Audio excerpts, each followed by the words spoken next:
Shauna Melinda Howe was born on July 11, 1981 in Oil City, a small town in the state of Pennsylvania with just over 10,000 inhabitants in the United States. She lived with her mother, Lucy Howe, her stepfather, John Brown, her brother, Carrie, and her sister Jennifer in a small house in a quiet neighborhood. On October 27, 1992, Halloween's Eve, Shauna, like most of the kids in town, was eager to be able to dress up and go out trick-or-treating with her friends. Before leaving her house to go to school, she gives her mother goodbye and left.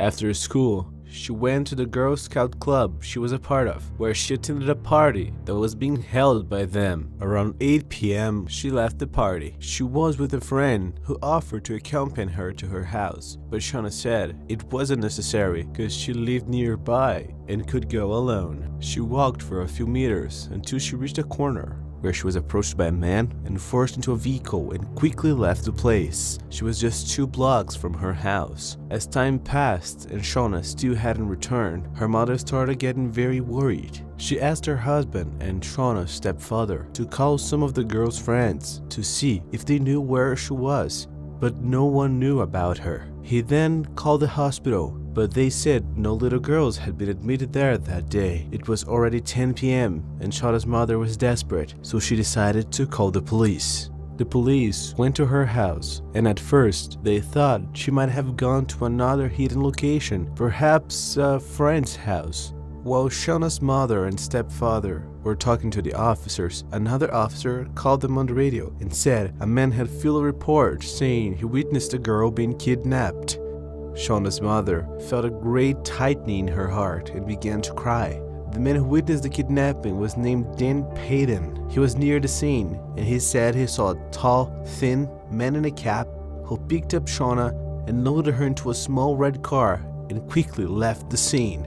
Since at the time there was no cell phone, Dan began knocking on doors of houses asking for someone to call the police. With this information, the police quickly began to patrol the entire city. They also set up barriers where they stopped people, searched cars, and asked if anyone had seen anything. As the news began to spread, local residents began to leave their homes to help with the search. At first, there were about 30 police officers looking for Shauna. Later, with the help of the population, there were hundreds of people looking for her. Shauna's mother also wanted to go out to look for her daughter, but the police instructed her that she was better off staying at home, as if indeed Shauna had been kidnapped, someone was likely to call for ransom. According to Lucy, it was the worst feeling she's ever had in her life, a feeling of helplessness where she couldn't do anything to help her own daughter. She walked in circles around the room, hoping that the police or someone would show up with her daughter at the door, but unfortunately, that didn't happen. On October 29, 1992, 2 days after Shauna's abduction, a man was camping in an area called Coulter's Hole, a place of dense, isolated woods on the outskirts of town. As he walked around the place, he spotted a piece of clothing near a bridge that looked like it belonged to a child. Since he was aware of Shauna's disappearance, he decided to call the police. The police quickly made their way to the scene. After that, they called Shauna's family. Since Shauna's mother was working, the phone was answered by her stepfather, John Brown. On the phone, the police said they had found something and wanted John to go there for identification. John then headed to the location where they found the piece of clothing.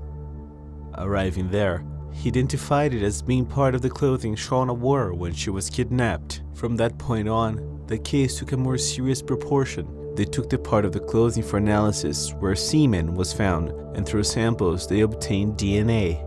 On October 30, 1992, 3 days after Shauna's abduction and 1 day after they located part of her clothing, police received a call from a man who was on his way to a cottage located in Coulter's Hole, near where Shauna's clothing parts were found. This man said that as he walked over a bridge, he looked down and saw the body of a little girl, and he thought it was Shauna. The police quickly went to the scene and confirmed that the body was really hers. On the bridge, their shoes were found, each turned in a different position, and there was also a candy paper on the spot. According to the police, whoever killed Shauna took her there at dawn that same day, because the day before, when they found parts of her clothing, they searched the entire area and passed over this bridge several times, and the body wasn't there.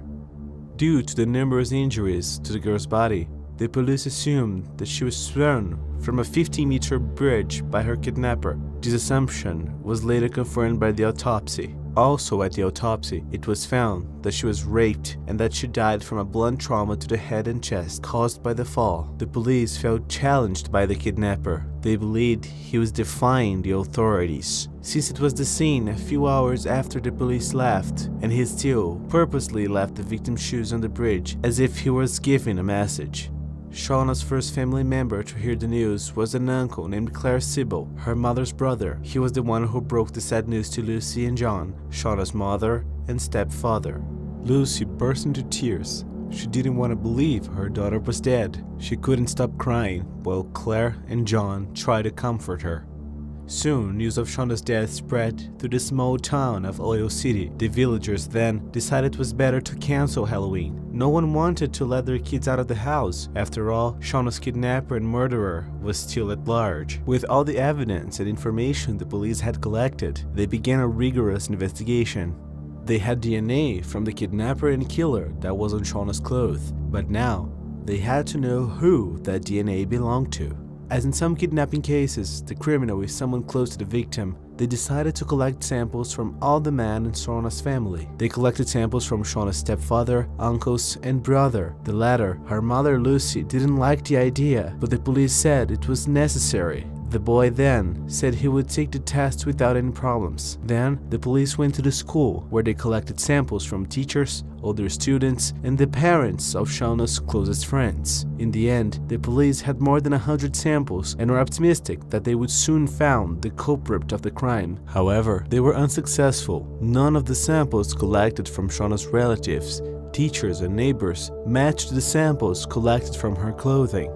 After more than a year of investigations, the police still had no clue as to who might be responsible for the crime. Even though they know the location where Shauna was caught and have the kidnapper's description, the vehicle's description, and the DNA sample, they have not progressed with the investigation. One of the people the police investigated, who was one of the biggest suspects in the crime, was Bill Crabtree. Bill was the man who located Shauna's body. The police thought he might be trying to lose them, and coincidentally, he had a small red car that matched the description of the kidnapper's car. However, in addition to having a good alibi that proved where he was the night of the kidnapping, his DNA didn't match the criminal's DNA. Afterwards, police received a call in which a person claimed that the kidnapper's description matched the description of a man named Ted Walker. Ted worked at a local pizza place and had the habit of playing strange games with the girls who went there. It was common for some of them to avoid him because they didn't want him to touch them. He also had a small red car, but his DNA didn't match the criminal's, so he was discarded. On July 30, 1995, 3 years after the crime, another girl suffered a kidnapping attempt near where Shauna was kidnapped, where two men stopped the vehicle next to her and tried to put her in the trunk. The girl resisted a lot, and because of that, they began to brutally attack her. Even injured, she managed to flee and call the police. She passed on all the characteristics of the kidnappers to the police, who immediately knew who the criminals were, the O'Brien brothers. Timothy and James O'Brien were known to the police and were also responsible for crimes of the same nature that they tried to commit again. Police arrested the two, and the question was soon raised as to whether they were responsible for Shauna's abduction and death. However, according to the police, there was no way they were responsible, as it was in the records that they were arrested when the crime happened. On October 29, 1997, 5 years after the crime, Sheen Freeman, a 5-year-old girl, disappeared while in her own backyard. Quickly, the news and fear spread through the small town of Oil City. Hundreds of people went to the front of the police station in search of answers. Everyone was very scared. The cops started the search for Sheen. They also spoke to everyone in the vicinity when she disappeared.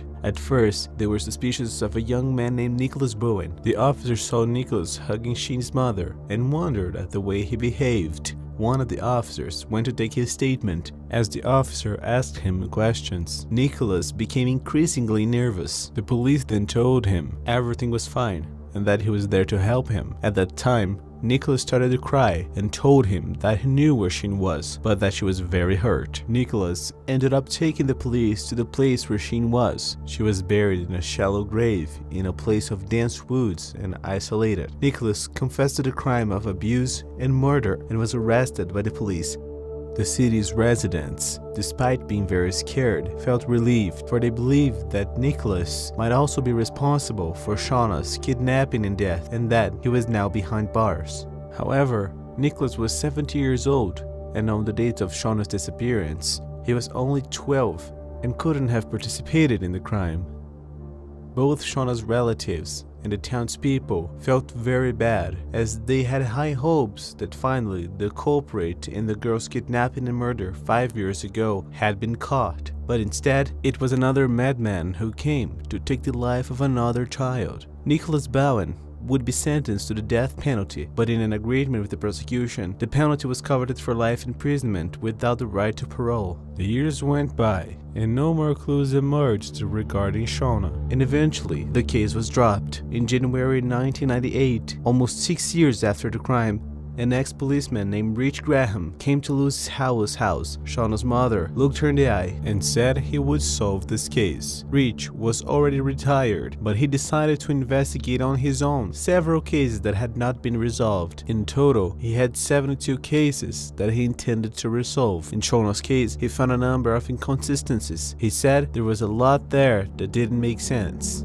He took everything he had to a renowned coroner named Helbert Villinger, who analyzed the photos, autopsy, and the police report. The two then realized that Shauna had no marks on her wrists, which indicated she had not been tied up as the police assumed at the time. They then came to the conclusion that the kidnapper did not act alone, as everyone thought, and that one or two more people could have participated in the crime. Since it wouldn't be easy for the kidnapper to keep Shauna in his power without him tying her up, then there would have to be someone else holding the girl. This ended up opening a whole new range of possibilities. Rich did know that with this new information, he could take his investigation a step further. Rich then called the police and passed this new information on to them. The officers contacted all the police and fire departments that were in the area, and the fire department in a nearby town had a report that caught up their attention. In that report, it was stated that in 1992, they responded to a fire incident where a small red vehicle was being consumed by flames on a highway. The car belonged to Ted Walker, the one who worked in a pizza place and played strange games with the girls in town.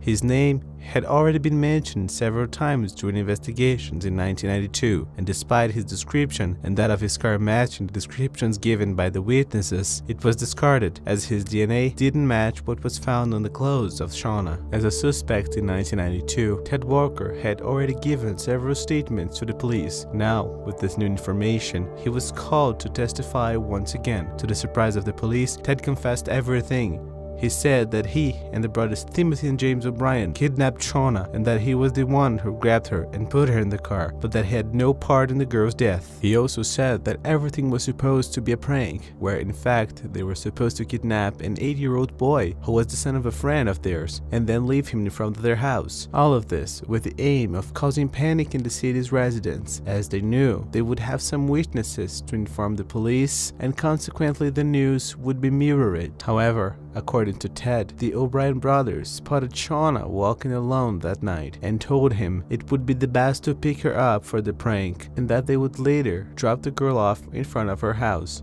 Ted agreed with their change of plan, but said that he later regretted it, as he realized that the real intention of the O'Brien brothers was not to play such a prank, but to rape the girl. He also said that he tried to stop them, but was threatened and feared for his life, so he just went home and left the girl in their power. He later learned of what they had done to Shauna, and fearing the police would come to him, he decided to set his own car on fire in an attempt to eliminate possible evidence, such as a hair that might have been on the bench where the girl was held. The police found Ted Walker's testimony and allegations pretty consistent. However, there was a big problem with it all.